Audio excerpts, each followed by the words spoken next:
안녕하세요. 연희쌤입니다. 오늘은 교직 적성 작성하는 방법에 대해서 얘기해 볼 거예요. 최근에 어떤 학교들이 교직 적성에 대해서 서술하라는 문항을 많이 제시하고 있어요. 수도권에서 알고 있는 학교만 조금 제가 가져왔는데 아마 지방에 있는 학교도 이런 비슷한 문제들이 있을 것으로 생각합니다.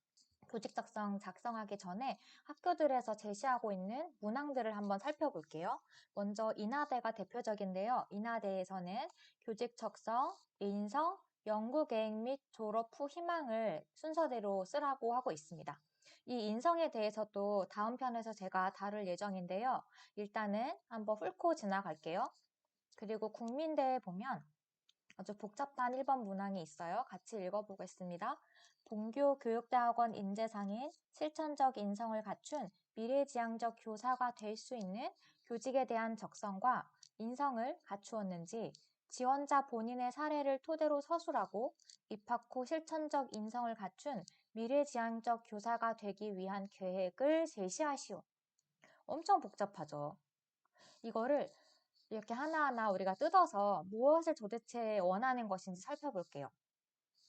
먼저 이제 교육대학원의 인재상인 실천적 인성을 갖춘 미래지향적 교사래요. 뭔진 모르겠지만 이가 조금 중요해 보이죠. 그래서 얘를 한번 놔둬볼게요. 그리고요, 교직에 대한 적성과 인성을 갖추었는지도 써야 된대요. 그리고 쓸 때 본인의 사례를 토대로 서술하래요.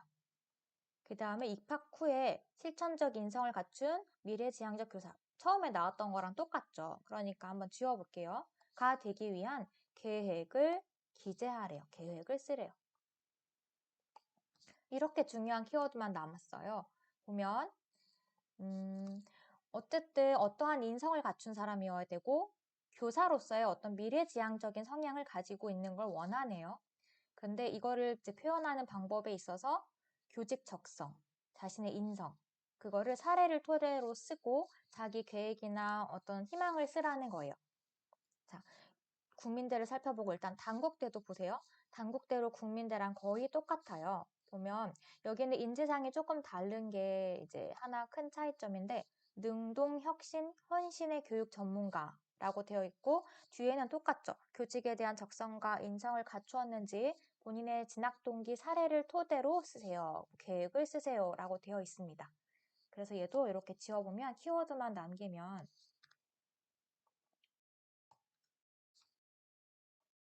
이렇게 됩니다. 계획을 적어주세요. 계획을 적어주세요. 그렇죠. 이렇게 해서 우리가 단국대랑 국민대가 똑같다는 거를 알 수 있어요. 그럼 우리는 여기에 얘가 원하는 대로 우리 사례와 내용과 뒷받침 문장을 써주면 되는 겁니다. 사실은 이 문항이 인하대 교직 적성이 원하는 바와 똑같기도 해요. 사실은 인하대보다 국민대, 단국대가 더 자세히 문제를 던져주고 있는 것을 알 수 있어요. 자, 국민대 2번 한번 볼게요. 2번은 평범해요. 전공 분야에 대한 진학 동기 및 학업 계획을 쓰라고 했습니다. 단국대 2번도 지원 전공 분야에 대한 학업 계획, 임용고시 준비, 논문 계획을 기술하여 주세요. 그래서 이거는 타 대학들과 비슷하게 쓰면 되고요. 우리가 이제 눈여겨봐야 할 것은 1번입니다. 그러면 이거를 이제 교직을 어떻게 쓸 것인가 본격적으로 이제 알아볼 텐데요. 교직 적성은요. 일단 교사로서의 마음가짐과 태도를 가졌는지의 여부를 뜻합니다. 그러니까 교사로서 마음가짐, 인성이 되었는지를 뜻하는 거랑 비슷하죠. 그런데 우리가 참고할 만한 게 이런 게 있어요. 교육부에서 제공을 했어요. 교직 적성 및 인성검사 표준안이라는 곳에서 14가지의 검사 영역을 제시했습니다. 검사 영역마다 이름이 있어요. 제목이 있는데 이렇게 파란색 글씨로 표시된 것과 같은 영역입니다. 사실 이거는 교직 적성 문항인데요. 210문제로 이루어져 있고 예전에 교육대학 입학시, 그러니까 고등학생들 대상으로 시험을 보기도 했었고 임용고시를 볼 수 있느냐 없느냐를 판단하기 위해서 대학에서 보기도 했었습니다. 현재는 이제 보는 대학원이 많이 없어진 걸로 알고 있는데, 어쨌든 우리가 공식적으로 공시가 된 거니까 얘를 참고해서 써보는 건 의미가 있을 것 같아요. 자, 보면 이 파란색을 제가 한번 읽어볼게요. 제가 읽는 동안에 여러분들이 이제 경험 중에서 내가 이거를 깨우치거나 비슷하게 경험한 적이 있는지를 한번 생각하면서 들어보세요. 자, 1번 문제 해결 및 탐구, 2번 판단력, 3번 독립성 및 자주성, 4번 창의 및 응용, 5번 심리적 안정성, 6번 의사소통, 7번 지도성, 리더십이죠. 8번 포용력, 9번 정보력, 10번 봉사 및 협동, 11번 계획성, 12번 성실 및 책임감, 13번 소명감, 그리고 교직관 비슷한 말이에요. 14번 열정. 자, 이 중에서 우리가 한 2개 또는 5개를 초과하지 않게 선택할 거예요. 너무 많으면 산만해 보이고 초점이 없어 보이기 때문에 5개도 많아요. 사실 2개에서 3개가 가장 좋다고 생각됩니다. 저는 해당되는 경험이 하나도 없어요 하는 사람은 아무도 없어요. 14가지나 되고 이 이제 교직 적성 영역들이 그렇게 독특한 영역이 아니에요. 그러니까 일반적으로 우리가 살아갈 때 누구나 가지고 있는 어떤 장점, 인성, 덕목이기 때문에 누구라도 잘 생각해보면 떠올릴 수 있습니다. 자, 그럼 이제 어떻게 써야 되느냐 본격적으로 좀 볼게요. 자, 네 가지 순서에 따라서 쓰면 완성되도록 제가 한번 구성을 해봤어요. 이거는 딱 정해져 있는 정답이 없습니다. 제가 이제 강의하는 모든 것들이 다 그렇지만 여러분들이 쓰기 쉽도록 또 스탠다드한 거가 가이드라인이 있으면 좀 더 쉽게 접근할 수 있기 때문에 이렇게 제시를 해드리는 거고, 만약 새로운 아이디어나 자기는 좀 다르게 쓰고 싶다면 그렇게 해도 괜찮습니다. 이거는 참고 정도로 봐주시면 좋겠어요. 첫 번째로 중심 문장을 쓰는데요. 이렇게 쓰는 거예요. 어디에서 뭐 센터에서 뭐 연구소에서 봉사활동을 할 때 의사소통 능력을 발휘했습니다. 뭐뭐를 보여주었습니다. 의사소통 능력과 탐구 능력을 발휘했습니다. 갖고 있습니다. 라고 한 문장을 딱 제시를 해주는 거예요. 일단 쭉 1, 2, 3, 4만 알려드릴게요, 먼저. 그 다음에는 이제 본격적으로 본문을 시작하는데 그 해당 덕목과 관련된 자신의 경험을 써내려가는 거예요. 의사소통 능력이라고 했으니까 이거를 발휘했던 경험, 에피소드, 사건, 교실에서 아니면 교외에서 고등학교 때, 대학교 때, 동아리에서 아니면 교회 활동, 뭐 봉사나 공모전 활동을 통해서 언제든 한 번 있을 거예요. 이거를 적어줍니다. 그 다음 마지막에는 첫 번째 쓴 중심 문장 있죠. 이 중심 문장을 한 번 더 인식시켜주는 거예요. 확인시켜주는 문장을 쓸 거예요. 그리고 네 번째는 이것처럼 내가 교직에 적합한 사람입니다. 나를 뽑으면 정말 잘할 수 있습니다. 라는 문장으로 마무리를 해주면 돼요. 밑에 예시를 보면 훨씬 쉽게 와닿을 거예요. 그러면 선생님, 이 덕목을 어떻게 찾으면 좋을까요? 했을 때는 간단하게 팁을 주면 이제 거꾸로 생각을 해본 거예요. 내가 이제 봉사활동을 했어요. 거기서 내가 어떤 활동을 했지, 어떤 좋은 활동을 했지? 라고 생각하지 말고 여기 인성 있죠? 파란색 글씨 중에 하나를 딱 잡아요. 리더십. 그럼 내가 언제 리더십을 발휘했었던 적이 있나? 하고 거꾸로 생각해 보는 거예요. 내가 그나마 조장이라도 했던 적이 있었나? 과제에서 팀장이라도 했었나? 하는 걸 거꾸로 생각을 해서 거슬러 올라가는 거예요.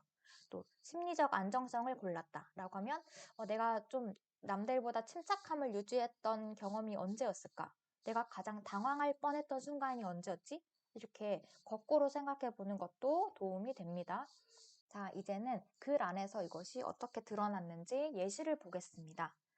자, 먼저 역사교육학과에 지원한 학생이라면은 아까 방금 보여드린 거 있죠. 1, 2, 3, 4를 어떻게 적용하냐면 자, 1번 중심 문장을 쓰라고 했잖아요. 그래서 이렇게 썼습니다. 저는 무슨 센터에서 역사교육 봉사활동을 하며 창의력과 응용 능력을 발휘하였습니다. 그래서 이 학생은 창의력과 응용 능력 덕목을 골랐어요. 그러면 이걸 발휘했던 경험을 써야겠죠. 2번, 해당 덕목과 관련된 자신의 경험 쓰기. 고등학교 시절의 예시를 들었어요. 한국사 수업 시간에 조선시대 과학 발전의 우수성에 대해 조사하여 발표한 적이 있습니다. 발표 수업을 했네요. 이것을 통해서 뭐뭐뭐뭐의 초석이 되었다는 점에서 인상 깊었고, 그래서 역사교육학으로 전공도 선택했습니다. 그리고 방학 때마다 중고등학생들에게 멘토링 활동을 했대요. 여기까지는 평범한 그냥 일상 얘기죠. 그런데 이제부터 스토리가 나와요. 한 번은 무엇을 해야 되는 활동을 했는데 애들이 너무 어려워했다는 거예요. 그래서 전공 시간에 배웠던 내용을 좀 떠올리고 하면서 아이들이 내적 동기를 끌어낼 수 있도록 흥미롭게 방법을 고민해보고 아이들 관심 있는 거를 동기유발 자료로 제시했대요. 또 아이들이 좋아하는 아이돌 스타나 영화 배우가 나오는 영상 자료 활용하기도 하였대요. 또 교과서에 나오는 사극을 재구성한 사극을 보여주면서 친근감을 갖도록 했다고 합니다. 그래서 과제를 잘 마무리했대요. 여기까지가 자기 이야기예요. 보면 뭔가 뭐를 이제 결합시키고 응용하고 새롭게 고안하고 이랬다는 걸 우리가 이 문장을 통해서 쭉 유추할 수 있어요. 자, 그 다음 세 번째에서는 이제 못 박아주는 거예요. 한 번 더 확인시켜주는 거예요. 이처럼 저는 배운 내용과 주어진 환경을 창의적으로 활용하고 라고 했죠. 여기 1번에서 나왔던 골랐던 덕목을 한 번 더 얘기해 줬어요. 새로운 아이디어를 제시하는 역량을 가졌습니다.